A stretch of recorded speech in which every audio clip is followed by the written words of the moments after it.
Ito ang latest update sa Kathden. Talagang hanggang ngayon ay dinadag sa peren ng mga Pinoy sa Canada sila Catherine Bernardo at Alden Richard, para makapanood ng kanilang shooting at masaksihan ang dalawa.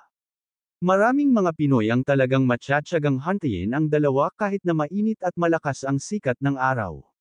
Mga fans at taga-suporta ng Kathden ay dumayo pa ang ilan sa Canada para talagang masaksihan ang behind the scene ng taping. Si Direk Cathy pinayagan naman ang kanilang fans na manood at binigay lang itong rule na kailangan sundin kapag nag-show-shoot na sila Catherine at Alden. Ang Kathden naman ay hindi rin binaygo ang kanilang mga tagahanga, dahil pinakita talaga nila ang kanilang husay sa acting. At kapag mayroon silang free time, binibigay nila ito sa kanilang mga fans para makapagpa-picture sa kanila.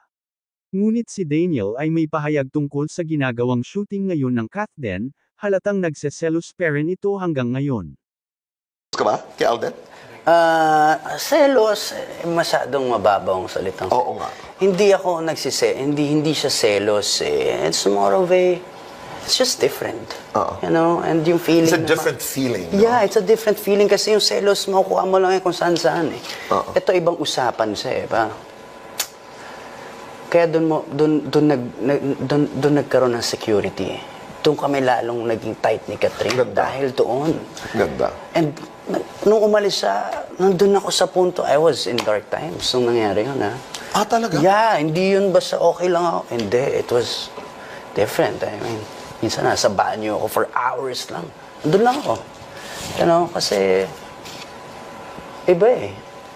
Dahil, DJ, dahil hindi ka sigurado, dahil natakot ka, dahil... Tingnan mo, minsan lang kasi may isip mo na, ano na nga ba nangyayari doon, di ba?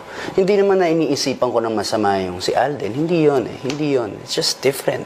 Ang layo niya kasi, okay? Sana kung nandyan lang siya sa Mandaluyong o nasa Pasig lang siya. I know. Nagsushooting lang siya. Pero, it's just different. Hindi kami sanay. 8 taon magkasama kami. Alam ko kung nasaan siya. Yeah. And suddenly this is happening. Yeah, it's tsaka different. hindi ko naman siya pwedeng tawagan every time dahil Tama. nagsushooting sila.